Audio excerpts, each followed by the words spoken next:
श्री कृष्ण राधा के प्रति अपने प्रेम का वर्णन करते हुए प्रेम प्रसंग के अगले पद्यांश में कवि कहता है कि सहज ही आनंद सुंदर रे भऊ सुरखली आँख, सहज ही बहुत सहज आनंद मुख सुंदर है।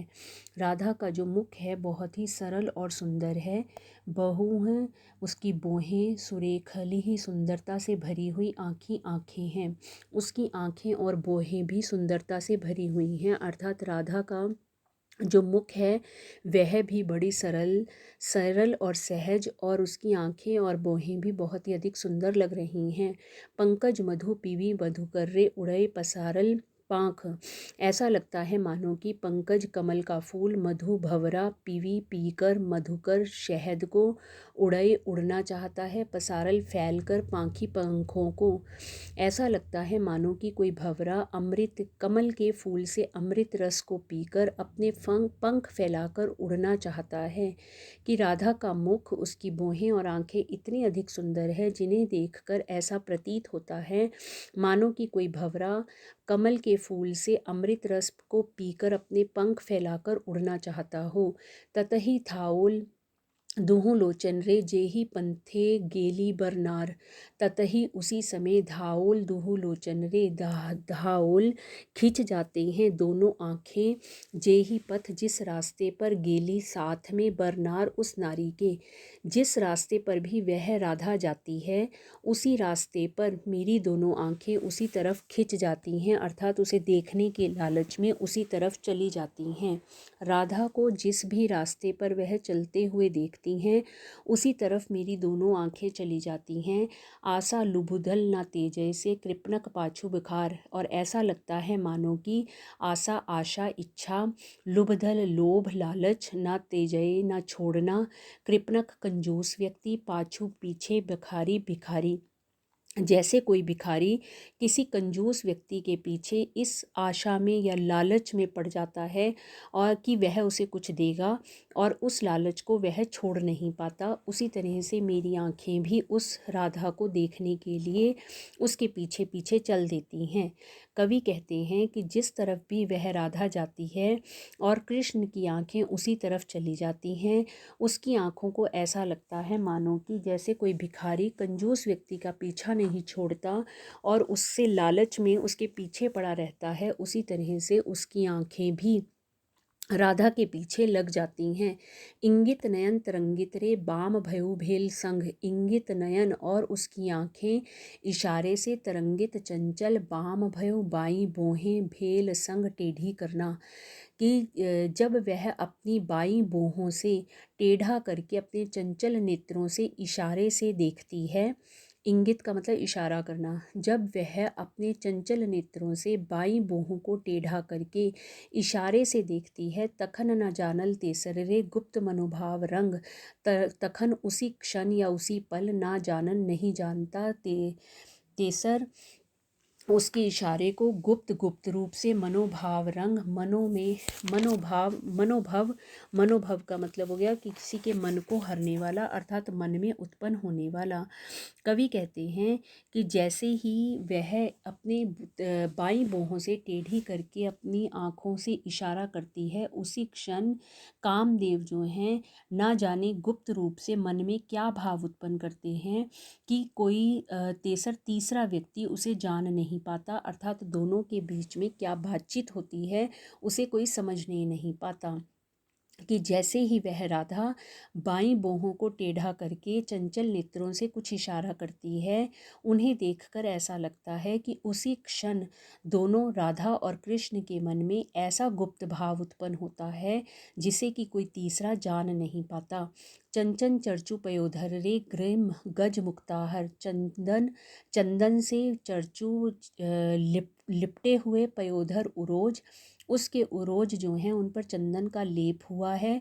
ग्रीम गर्दन में गज हाथी के मुक्ताहर दांत की माला, और उसके गर्दन में पड़ी हुई हाथी दांत की माला बहुत सुंदर लग रही है।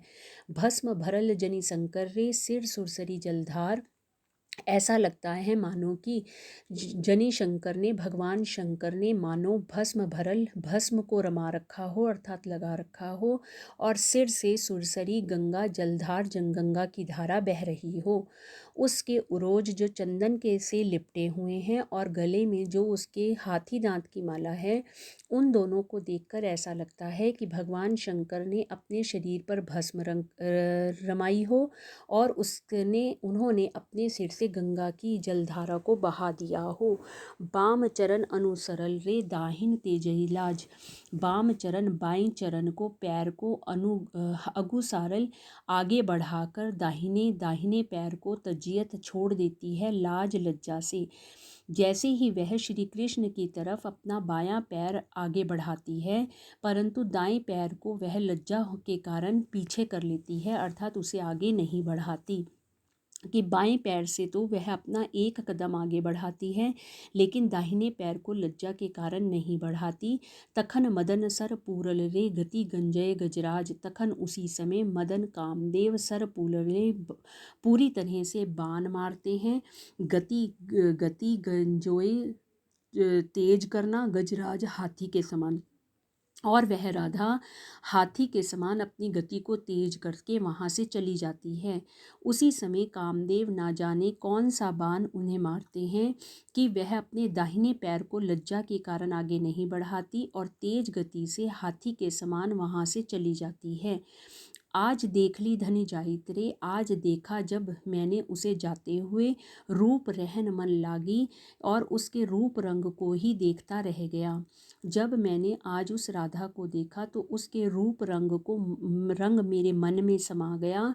ते ही खन सब गुण गौरव रे, ते ही उसके साथ ही खन उसी समय सब सभी गुण और गौरव, सब धीरज सारा धैर्य गेल भागी उसके साथ चला गया। और उस राधा की सुंदरता के साथ ही मेरे सारे गुण गौरव और धैर्य चला गया। रूप लागी मन धाउल रे, उसके रूप रंग में ही मेरा मन भी चला गया।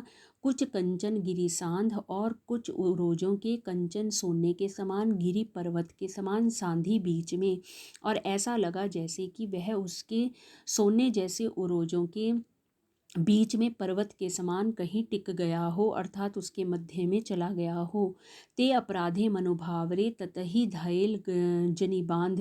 ते अपराध मुझे अपराधी मानकर मनोभाव कामदेव ने ततही उसी समय धैल रख लिया, जनी बांध कर रख लिया। मुझे ऐसा लगा जैसे कामदेव ने मुझे अपराधी जानकर मेरे मन को उस राधा के बीच में या उसके हृदय में ही रख लिया, बांध कर रख दिया। विद्यापति कवि कहते हैं, गावही रे गा रहा हूँ गुण बूझ रसिक सुजान। राधा के गुणों को जिसे कोई रसिक श्री कृष्ण, सुजान का मतलब श्री कृष्ण ही समझ सकते हैं। राजहु रूप नारायण रे, राजा रूप नारायण जो लक्ष्मा देवी रमान, लक्ष्मा देवी के पति हैं, वही सभी रसों को जानने वाले हैं और वही उसका वर्णन कर रहे हैं।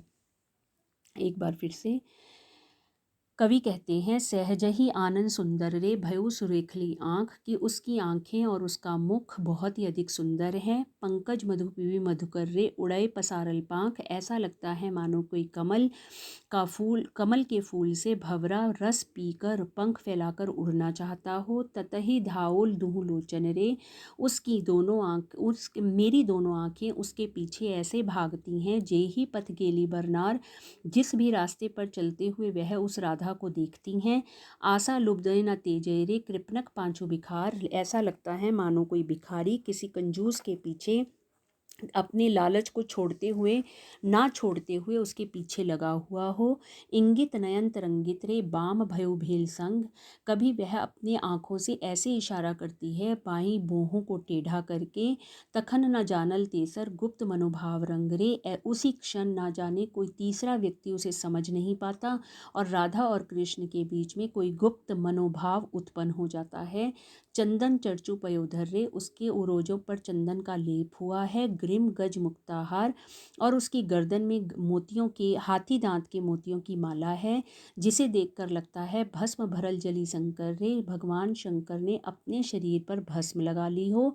सिर सुरी जलदलधार, और सिर पर से गंगा की धारा को बहा दिया हो।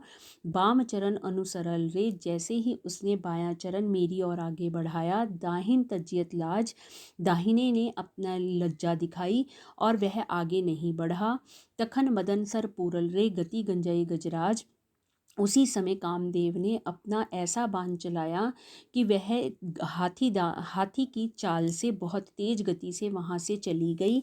आज देख ली धनी जाई तेरे, जब मैंने आज राधा को जाते हुए देखा, रूप रहल मन लाग, तो मेरा रूप उसके रूप रंग में ही मेरा मन लग गया। ते ही खन सब गुण गौरव रे, उसी के साथ मेरे सभी गुण और गौरव, सब धैर्य गेल भाग, और धैर्य भी उसी के साथ भाग गया। रूप लागी मन धाउरले, मेरा मन उसमें ऐसे लग गया कुछ कंचन गिरी सांध, मुझे ऐसा लगा कि जैसे कि मेरा मन उसके उरोजों के रूपी पर्वतों के बीच में जाकर फंस गया हो। ते अपराध मनोभाव रे, ततहि धयल जनी बांध, ऐसा लगता है मानो किसी अपराध के कारण कामदेव ने मुझे वहीं बांध कर रख लिया है। विद्यापति कवि गावही रे, गुण बूझ रसिक सुजान, विद्यापति कवि कहते हैं कि मैं तो श्री कृष्ण के गुणों का गान करता हूँ और इसे केवल कोई रसिक ही समझ सकता है। राजहूँ रूप नारायण रे, लखमा देवी रसान, राजा रूप नारायण हैं और वह लखमा देवी के पति हैं, वह रसिक हैं और वही सब कुछ जानने वाले हैं।